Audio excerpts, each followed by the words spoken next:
वो घर वालों की डिमांड पर सरकार ने सीधे की सीधे सीबीआई इंक्वायरी करवा दिया। तालियां बजाकर इसका स्वागत कीजिए आप लोग।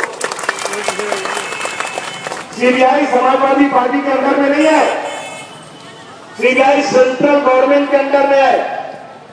हमारी लड़ाई है कांग्रेस से और सुप्रीम कोर्ट ने यह कह दिया है कि सीबीआई कांग्रेस पार्टी का पोपट है, कांग्रेस पार्टी का तोता है। कांग्रेस पार्टी जो कहती है वही बोलती है सीबीआई। ये किसने कहा? ये सुप्रीम कोर्ट ने कहा। और कांग्रेस पार्टी से समाजवादी पार्टी की बहुत बड़ी बैर है। पूरे आंखें भागते हम लोग उनको। हमारी सरकार में उनका इंतकाल हुआ है, तो क्या सीबीआई सरकार को बचाएगी? कोई सोच सकता है? कोई सवाल ही नहीं। और इंक्वायरी हो रही है और आपको मालूम होना चाहिए कि 9 पुलिस वाले थे गाड़ी में, 9 के 9 पुलिस वालों को सस्पेंड कर दिया गया, नौकरी से निकाल दिया गया। और जिन लोगों ने खालिद मुजाहिद को गिरफ्तार किया था वो रिटायर हो गए। 50 पुलिस वालों पर मुकदमा दाखिल कर दिया गया। इससे बड़ी और क्या बात हो सकती है? लेकिन समाजवादी पार्टी को 224 सीट मिली है ना, तो समाजवादी पार्टी को बदनाम करने की, याद रखिए इस बात को। कहते हैं कि अल्लाह ताला की मेहरबानी होगी ना तो इंशाअल्लाह ताला कुछ नहीं हो सकता। 224 सीट आई है और आज समाजवादी पार्टी की सरकार है। अभी मालेगांव से लोग एक बहुत बड़ा कई हजार लोग निकले हैं रिजर्वेशन की मांग लेकर के। उनको परमिशन मिल गया आने का। सरकार ने टेलीफोन करके कह दिया कि तुम मुंबई के अंदर घुसोगे तो तुमको गिरफ्तार किया जाएगा, लाठीचार्ज किया जाएगा। तुम्हें ये पूरा ये जो आ रहे हैं लोग आंदोलन करने, उनको मुंबई में एंट्री नहीं, तुम्हारा परमिशन कैंसिल। रिजर्वेशन की मांग पर लेकिन समाजवादी पार्टी ने कहा है कि 20%, 18% नहीं बल्कि 20% उत्तर प्रदेश में जितनी भी नौकरियां निकलेंगी उसमें 100 में 20 मुसलमानों को भर्ती किया जाएगा। पिछली सरकार में कुछ कुछ जगहों पर 100 में 30 पुलिस वाले भर्ती किए गए, एवरेज 14.5% का था। अब की बार 20%, चाहे पुलिस की नौकरी हो, चाहे टीचर की नौकरी हो, चाहे डॉक्टर की नौकरी हो या सरकारी किसी महकमे की नौकरी हो, वहां मुसलमानों को भी 20% रिजर्वेशन समाजवादी पार्टी दे रही है और देगी। इस बात का खुलेआम ऐलान समाजवादी पार्टी ने कर दिया है। मुझे बता दो आप भिवंडी वालों, पावर लूम में धंधा करते हैं हम लोग यहाँ पे ना, कितना बिजली की भी आती है यहाँ पर। परेशान है आज भी लोग, लाके प्राइवेट कंपनी को दिखा दिया है कि डंडा मार मार के इसे पैसा वसूलो। याद रखना, सरकारों का काम नहीं है व्यापार करना। सरकारों का काम है जनता के हित में काम करना, जनता को सब्सिडी के जरिए मदद करना।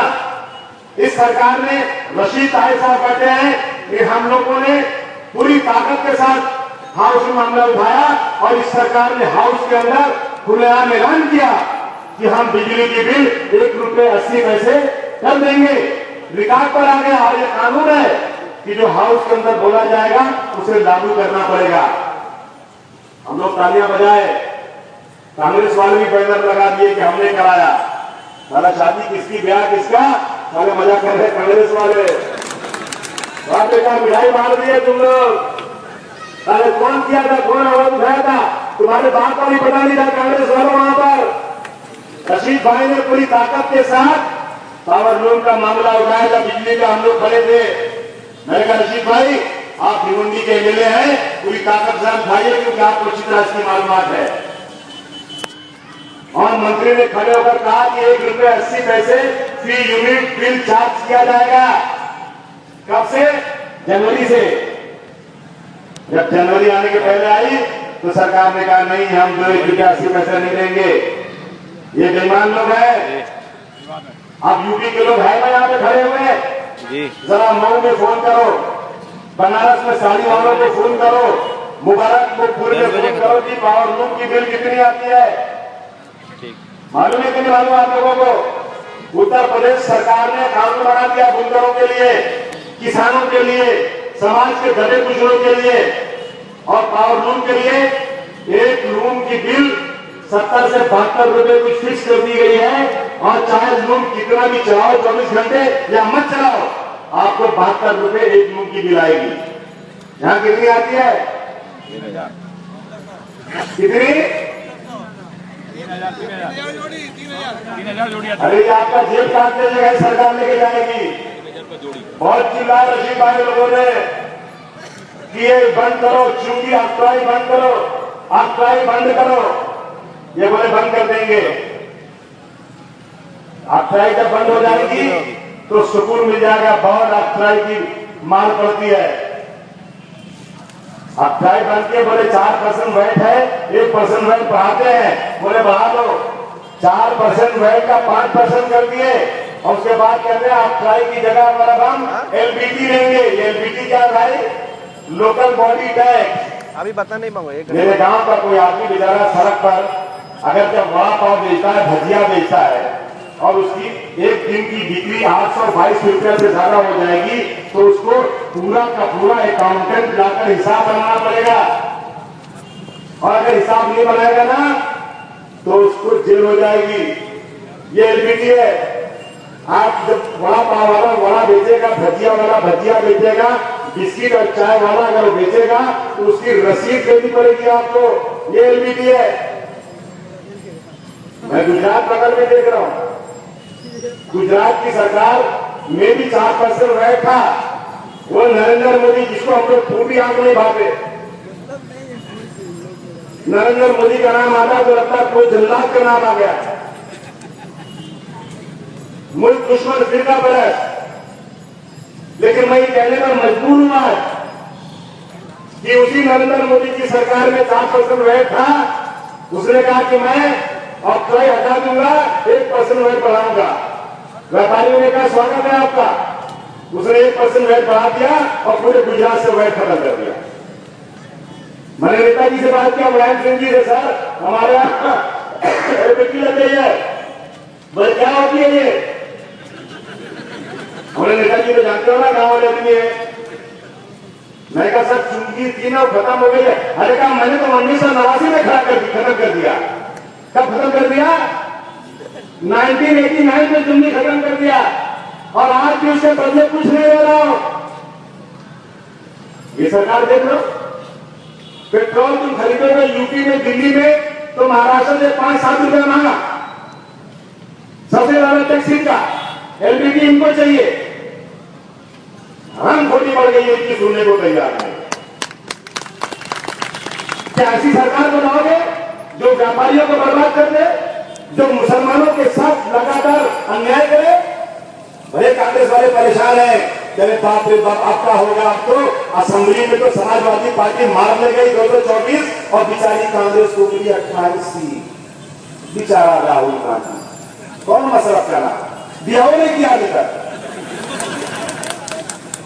कहा राहुल गांधी से मुकाबला करूंगा। अबे 3-3 राज्यों के बच्चे पैदा हो गए, मेरे को शादियां भी करनी हुई, तुझे मुकाबला करेगा उससे? कहता हिंदुस्तानी लड़की मुझे पसंद है। कहां से आएगा भाई? मैं लाऊंगा मैं स्पेन से जाकर। मेरे को हिंदुस्तानी पॉलिटिक्स पसंद नहीं और ये हिंदुस्तान पर राज करेंगे, इसलिए मैं आपके पास चल कर आया हूं। एक साजिश चली समाजवादी पार्टी के खिलाफ कि समाजवादी पार्टी की सरकार में मुसलमानों को हक नहीं मिल रहा है। कौन है मुसलमानों की अबुआसी से ज्यादा उठाने वाला आवाज पूरे हिंदुस्तान में बना दो? जब मेरी सरकार में भी कहीं थोड़ी सी सुस्ती नजर आती है तो खुदा की कसम मैं नेताजी की आंख में हाथ डालकर अपनी सरकार के खिलाफ भी बोलता हूं कि बंद करो तुम मुसलमानों के पास। लेकिन याद रखना दोस्तों, जब मैं पूरे हिंदुस्तान की तरफ नजर उठाकर देखता हूं तो याद रखना हिंदुस्तान में आज अगर कहीं भी मुसलमानों के लिए कुछ काम हो रहा है तो उत्तर प्रदेश की सरकार है और अखिलेश यादव की सरकार है। मुझे बता देते लोग खड़े हो आप लोग। जब मैं पहले एमपी का यूपी से जब जाऊं आजमगढ़, जो मिले थे आसिम भाई, वही कब्रस्तानिया की ढोलिया घेरवा दो। उनमें कुत्ता घुस जाता है, उनमें सुअर घुस जाती है, उनमें लोग वहां आकर के घास करते हैं, आकर के उसके अंदर रास्ता बना लिए हैं। मैंने 6 साल तक 2 करोड़ नहीं 12 करोड़ रुपया अगर मैंने लगाया, उसका ज्यादा हिस्सा मैंने अपने इलाकों में कब्रिस्तानों की दीवार को बनाने के लिए लगाया। कब्रिस्तान की जरूरत ही हो रही थी। मुझे बताने के लिए खड़े हो कि पूरे महाराष्ट्र में कांग्रेस ने कभी भी सरकारी पैसे से एक भी जातिवाड़ी बनाई? एमएलए एमपी के फंड से भी बन गई है तो बंद हो गई। लेकिन समाजवादी पार्टी की सरकार, सुनो कांग्रेसी द्वारा कलेजा फट जाएगा और कुछ न कुछ तो तुम लोग हाथ अगर हो जाएगा, मर भी जाओगे कि तुम तो कुछ काम ही नहीं कर रहे हो। 2 साल में समाज 1 साल और कुछ महीने में समाजवादी पार्टी को, जब पहली साल में समाजवादी पार्टी सरकार में आई थी तो मायावती पूरा का पूरा खजाना खा गई थी, पूरा का पूरा पत्थर का शहर बना दिया लखनऊ, हजारों करोड़ रुपए खर्च कर दिया। उसके बाद भी जब अखिलेश पहली बार बैठे और बैठने के 1 महीने के अंदर जब बजट पेश किया तो उसमें 200 करोड़ रुपया मुसलमानों की कब्रिस्तान के लिए दिया, 200 करोड़ रुपया। और महाराष्ट्र की सरकार ने मायावती को कितना बजट दिया था? 275 करोड़, पूरा का पूरा बजट 275 करोड़। मेरी सरकार ने 200 करोड़ कब्रिस्तान के लिए और माइनॉरिटी के लिए 2000 करोड़ दिया। कितना? 2000 करोड़। कहां राजा भोज, कहां गंगू देवी? अरे कहां 275 करोड़ और कहां 2000 करोड़? और अब की बार जब दूसरा साल आया तो मेरी सरकार ने 300 करोड़ रुपया कब्रिस्तान के लिए फिर दिया। कितना हो गया? 500 करोड़ रुपया बाउंड्री करवाने के लिए। और बजट कितना दिया?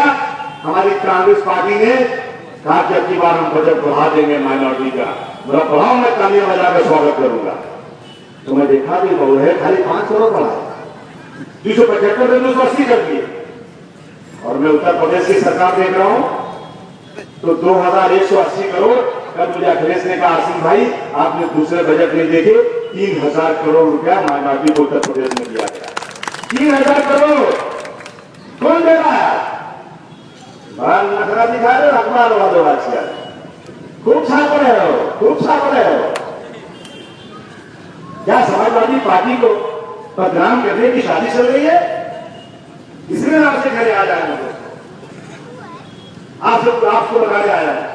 यकीन जानिए आज महाराष्ट्र गन्ने में सबसे आगे है ना, शक्कर बनाने में बड़ी बड़ी यहां शुगर मिले हैं। लेकिन आपको उत्तर प्रदेश वालों को जान को खुशी होगी कि आज आपका सरकार, उत्तर प्रदेश की सरकार आज गन्ने में सबसे आगे, बिजली आज जो है शक्कर पैदा करने में सबसे आगे जा रही है। आलू सबसे ज्यादा यूपी ने पैदा किया, लहसुन सबसे ज्यादा यूपी ने पैदा किया। हम जाते देखते हैं मजदूर बेचारा रिक्शा चला रहा है, पीछे 3 तो मसंदे आदमी बैठे हैं, गरीब खींचे जा रहा है, चढ़ान आती है ना, उतर जाता है बेचारा, धगे ही पहने हुए रिक्शा खींच के चला जा रहा है और 3 आदमी बैठे हैं। देखते नहीं देखते आप लोग? कौन सी सरकार ने उसकी तरफ देखा? यकीन जानिए समाजवादी पार्टी की सरकार ने कहा कि जितने रिक्शे मजदूर खींचते हैं ना, ये रिक्शे इसे वापस लेकर के इनको इलेक्ट्रॉनिक रिक्शा दिया जाएगा, जिसको पैर से नहीं बल्कि वो पावर से चलेगा। और सरकार ने शुरू कर दिया वो रिक्शे जो लोग खींचते हैं, आप कहेंगे कि मैं पूरा रिक्शा ले लो, ऐसा नहीं होता भैया, पैसा ना चलाएंगे, पैसा तो उठा गई हथी खा गए भैया को, भैया तुझे की हुई हो तू पॉलिटिशियन नेता है, तो पैसा है ही नहीं। लेकिन उसके बाद भी समाजवादी पार्टी की सरकार क्या कर रही है? आप बताइए, जो मुसलमान लड़की गरीब परिवार की होगी, जो मुस्लिम बच्ची गरीब परिवार की है और 10वीं क्लास पास करे, बताओ मजदूर भाई लोग यहां खड़े हो, तुम्हारी बेटी 10वीं क्लास पास की सरकार ने तुमको कुछ दिया? बोलिए ना आप लोग, क्या दिया? नहीं यहां नहीं, यहां दिया। अरे आपके जेब भी काट लेकर जाएंगे ये। लेकिन वो गरीब आदमी जब आया मुलायम सिंह जी के पास और कहा कि नेताजी मेरी 2 ही बेटियां हैं आपने मुझे 60,000 दे दिया, अगर 4 बेटी 2 बेटी और होती तो 1,20,000 मुझे मिल जाता। मैंने जिंदगी में कभी 50,000 रुपये देखा नहीं, मैंने अपने हाथों से कभी 50,000 गिना नहीं, लेकिन आज मैं 60,000 रुपया आपकी दी हुई गिन रहा हूं। मुलायम सिंह जी ने कहा, जब मुलायम सिंह जी सत्ता में आए, जब मैं लाइन का पैसे दूंगा तो मायावती दिल्ली में बैठी हुई टेलीविजन खोली, बोले मुलायम क्या कर रहा है, और बहुत कुछ ही बोलती है ना, ये तो बेटे से बात करती है, और नेताजी कभी भी बेटे नहीं करते। तो जब टीवी खोली, देखा कि मुलायम सिंह जी कह रहे हैं कि मैं जो है 30,000 रुपया गरीब बच्चियों को दूंगा, तो जल्दी प्रेस कॉन्फ्रेंस बुलाई और बोलिए मुलायम क्या तेरे बाप का पैसा है तो बांट रहा है? तो मुलायम जी ने कहा नहीं मैडम, सुश्री मायावती जी, ये मेरे बाप का पैसा नहीं है, लेकिन मजदूरों के बाप का पैसा है। ये पैसा मैंने अपने बाप के घर से नहीं लाया है, और तू भी अपने बाप के घर से नहीं लाई। ये पैसा गरीबों की कमाई से टैक्स से वसूला गया है। मैं ये पैसा गरीबों को वापस देना चाहता हूं। तेरा कलेजा क्यों फट रहा है? बोलती का मुलायम तेरे बाप का पैसा है? नेताजी ने 30,000 रुपया, कई 100 करोड़ रुपया, कई अरब रुपया बांटा है, और कई अखिलेश जी ने आकर कहा है कि आसिफ भाई, मैं आपको यकीन दिलाता हूं कि जितना पैसा बचेगा, जितना भी पैसा कंप्यूटर बढ़ेगा, उसमें 20% मुसलमानों का हक होगा। कुछ फिरका परस्त से आरएसएस वाले कहा कि मुलायम सिंह जी गरीबों को 20,000 दे रहे हैं और मुसलमानों को 30,000 दे रहे हैं, ये कैसा? ये चला चक्कर। मुलायम सिंह जी बोले हाँ मैं दे रहा हूं, मैं मुसलमान नहीं हूं, लेकिन मैं दे रहा हूं इसलिए कि राजेंद्र सच्चर जी की रिपोर्ट आई। उन्होंने लिखा है 1953 में जब जवाहरलाल नेहरू देश के प्रधानमंत्री थे, उन्होंने डिपार्टमेंट का पता लगाया, जहां 600 आदमी काम कर रहे हैं, वहां खाली 5 मुसलमान काम कर रहे हैं। जहां 1,000 आदमी काम कर रहे हैं, वहां 50 मुसलमान काम कर रहा है। नौकरी नहीं मिली मुसलमानों को। उस दिन से आज तक सरकारों ने कमीशन बनाया कि मुसलमानों को भी इस मुल्क में हक मिलना चाहिए, ऐसा कमीशन ने रिपोर्ट दिया, लेकिन आज तक किसी कमीशन पे कार्रवाई नहीं। राजेंद्र सच्चर जी की रिपोर्ट आई, जब मैंने वो रिपोर्ट पढ़ा तो यकीन जानिए मुझे भिवंडी याद आ गया और गोवंडी याद आ गया। गोवंडी और भिवंडी दोनों मुस्लिम इलाका है। उसमें लिखा है कि जहां जहां मुसलमान रहता है, जहां मुसलमानों की आबादी है, वहां सरकारों ने जानबूझकर पानी का प्रेशर कम कर दिया। पानी नहीं दे रहे कि मुसलमान पानी नहीं पिए, उस रिपोर्ट में लिखा हुआ है। और ये रिपोर्ट किसी अबू आसिम, किसी रशीद ताहिर या किसी मुसलमान ने नहीं बनाया। ये रिपोर्ट सरकार की बनाई हुई कमेटी राजेंद्र सच्चर साहब और उनके साथियों ने बनाया। उसमें आगे लिखते हैं कि जहां जहां मुसलमानों की बस्तियां हैं, वहां बिजली का कनेक्शन भी कम कर दिया गया, यानी मुसलमानों को बिजली नहीं है, ये अंधेरे में है। तब मुलायम सिंह ने कहा कि मैं मुसलमान बच्चियों को 30,000 रुपए दूंगा, क्योंकि मैं चाहता हूं कि मुस्लिम बच्चियां भी पढ़ लिखकर आगे आ सके। कौन कर रहा है यार? लेकिन उसके बाद भी अगर अखबार ये लिखता है कि समाजवादी पार्टी की सरकार में मुसलमानों के साथ कहीं भी अच्छा बदलाव नहीं हो रहा। अभी यही भिवंडी में याद कीजिए आप लोग, इसी भिवंडी में गोली चली थी, 2 लोग मारे गए थे, 1 रुपया दिया सरकार ने, 1 लाख पैसा नहीं दिया।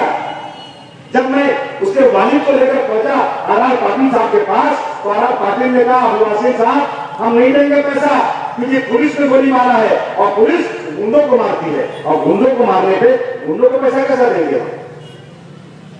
मुलायम सिंह की सरकार प्रतापगढ़ में जितना हुआ था फसाद, घर जलाए गए थे, खुदा की कसम मैं मुसलमानों की कसम खाता हूं आपसे, वहां के लोगों ने मुलायम सिंह यादव की जय जयकार किया। उनका घर अगर 2 लाख का जरा था तो मुलायम सिंह की सरकार ने 4-4 लाख रुपए की आदमी को दिया। मैं खुश हो गया, मैं बहुत गुस्से में गया था यहां से, लेकिन जब मैं पहुंचा मैंने पूरी रिपोर्ट पेश किया। अखिलेश ने बोला आसिम भाई क्या दे दूं? 2-2 लाख देता हूं। मैंने कहा नहीं आप बढ़ा गया। कहा 2.5 लाख देता हूं। मैंने कहा और बढ़ा गया। कितना दूं? मैंने कहा 4 दे दे। तो 4 लाख दिया। खुदा की कसम तालियां बजा के स्वागत किया। 4-4 लाख रुपया। वहां के ठाकुर लोगों ने, बड़ी साहब के लोगों ने कहा कि ये मुसलमान जो है ना, ये अंसारी है। जो प्रतापगढ़ में जलाया गया था, ये मुसलमान दबे कुचले हैं। इनके खेत को अगर किसी ने भी हल चलाया और काम किया तो 50 लाठी मारे जाएंगे और 5,000 फाइन दी जाएगी। मेरे पास गांव वालों पर आसिम भाई, हम खेती कैसे करें? पूरे इलाके के लोगों ने तय कर लिया है कि खेती नहीं करने देंगे। सरकार क्या करेगी? सरकार ने कहा हम करते हैं। इरिगेशन डिपार्टमेंट से ट्रैक्टर भेजा गया और सरकार ने कहा कि पूरी खेती सरकारी लोग आएंगे और पूरी खेती अपने ट्रैक्टर से मुसलमानों की करके जाएंगे। करके मुसलमानों की खेती पूरी। इससे बड़ी बात और क्या चाहिए आपको? लोगों ने कहा हमें हथियार चाहिए वहां पर, हमें स्कूल चाहिए वहां पर। सरकार ने उसी वक्त कह दिया स्कूल भी खोलो और जो भी लाइसेंस के लिए एप्लीकेशन करेगा उसको हथियार भी दूंगा। मुझे एक आदमी बता दो महाराष्ट्र में उसको हथियार मुसलमान को दे रहे हैं चाहिए? अभी इसी मालेगांव के आगे दुनिया में फसाद हो गया, 6 लोग मारे गए, दुकानें जलाई गई। कोई पुलिस सस्पेंड हुई? जब 2 पुलिस वालों की फोटो बार बार टीवी में दिखाई जा रही है कि ये लूट रहे लुटवा रहे हैं, तो 2 हवलदारों को इन्होंने बलि का बकरा बनाया। अरे मर्दों की तरह सरकार चला, शरद पवार मर्दों की तरह से, ये बुजदिलों हिजड़ों की तरह से काम नहीं चलेगा। हमेशा पुलिस के सामने गर्दन झुका लेते हो। मुलायम सिंह यादव की सरकार ने जब प्रतापगढ़ में फसाद हुआ तो वहां का डीएम, वहां का एसपी, वहां का सीओ, वहां का एसीपी, वहां का हवलदार, 6 लोगों को एक दिन में सस्पेंड कर दिया उठाकर। तालियां बजाकर स्वागत करो आप लोग। ये बात कर रहे हैं कि मुलायम सिंह यादव की सरकार ने आज यही मैं महाराष्ट्र में करना चाहता हूं। एक बात आपका जरूर सुनिए, एक बार महाराष्ट्र में इतनी सीट ला दो कि फिर किसी की मां ने दूध में खिलाया हो कि किसी गरीब का घर ये जला सके। जब किसी गरीब का घर जलाओगे बेटा तो तुमसे बदला लिया जाएगा उसका। मुझे बता दो आज दोस्तों आप लोग, एक आदमी सरबजीत सिंह नाम का एक आदमी जो हिंदुस्तान से पाकिस्तान चला गया, पाकिस्तान में जाकर कुछ ना कुछ ऐसा काम किया कि पाकिस्तान की सरकार ने मुकदमा चलाया और कहा कि ये पाकिस्तान के मुल्क के खिलाफ साजिश कर रहे थे।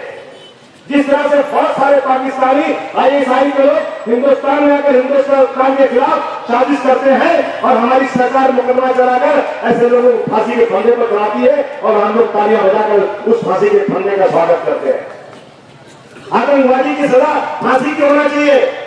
सरबजीत सिंह, मैं यहां कोई हिंदू और मुसलमान की बात नहीं कर रहा। कसाब को फांसी हुई, मैंने बहुत खुशी जाहिर किया कि कसाब ने जिस तरह से Taj Mahal hotel, gate of India पर लोगों को मारा था, ऐसे लोगों को फांसी देकर सजा होना ही नहीं चाहिए। सरबजीत सिंह इसी तरह पाकिस्तान में पकड़े गए, जेल में थे, सजा हो गई थी। हमारे हिंदुस्तान के लोग चाहते थे कि सरबजीत सिंह को हिंदुस्तान सजा माफ करके लाया जाए। हम सब ने कहा ठीक है, बिल्कुल लाया जाए। हम सब ने उसका समर्थन किया कि मेरा हिंदुस्तानी अगर वापस आ जाता है तो हमें खुशी होगी इस बात की। वापस तो नहीं आया, लेकिन जेल में बंद थे। कुछ लोगों ने जाकर उस बेचारे का कत्ल कर दिया। जैसे कत्ल हो गया, नहीं, जब पहले हमला हुआ जख्मी अस्पताल में पहले, मेरी सरकार कितनी अच्छी है, अपने पैसे पर वीजा दिलवा उसके परिवार को, पूरे परिवार के लोग जा रहे हैं पाकिस्तान मिलने के लिए, टीवी पर दिखाया जा रहा है। हम लोग तालियां बजाकर स्वागत करें सरकार के डिसीजन का कि देखो अगर एक आदमी को जुल्म हुआ, उस पर हमला हुआ, तो मेरी सरकार ने उसके परिवार को पाकिस्तान भेज दिया। उसके बाद क्या हुआ? वो मर गए, इंतकाल हो गया। मेरी सरकार ने अपने पैसे से चार्टर फ्लाइट से उसकी मैयत को यहाँ लाए, लाने के बाद हेलीकॉप्टर में गांव तक गए। राहुल गांधी बेचारा दो बार गया, पूरी पंजाब की असेंबली चली गई। लेकिन मैं आज आपके बीच में अपनी एक बात पेश करना चाहता हूं कि बिहार का रहने वाला कबीर सिद्दीकी, उसे महाराष्ट्र की सरकार ने गिरफ्तार किया और ला करके पूना के जेल में बंद कर दिया। वो लड़का इंजीनियरिंग पढ़ रहा था, अभी तक मुकदमा शुरू नहीं हुआ, अभी तक चार्जशीट दी नहीं गई, उसका गुनाह तय नहीं हुआ, उसे सरबजीत की तरह से फांसी की सजा नहीं हुई थी। जेल में बंद था और वो भी अंडा बैरिक में था, वहां भी कैमरा लगा हुआ था और कैमरे का मॉनिटर उसकी स्क्रीन जेलर के कमरे में लगा हुआ था कि वहां कोई जाना नहीं चाहिए। 2 लोग गए और उसको पकड़ के उसका कत्ल कर दिया। लाश पड़ी हुई है मेरे महाराष्ट्र की सरकार के लोगों, है मेरी कांग्रेस और एनसीपी के लोगों। मैं तुमसे पूछना चाहता हूं कि सरबजीत सिंह वहां घायल हो गए तो तुमने उसके परिवार को फेंक दिया और कतील सिद्दीकी को कत्ल कर दिया गया, तो तुम उसकी लाश को भी किसी के धोने को तैयार नहीं। चिल्ला रहे लोग। आसिम भाई पूना से फोन आया, खुदा की कसम कि हम लोग मैयत लेने गए, साहब पुलिस वाले कहते हैं तुम कतील के लगते क्यों, पहले बताओ। डर के भाग गए कि नहीं मुझे ना पकड़ लो।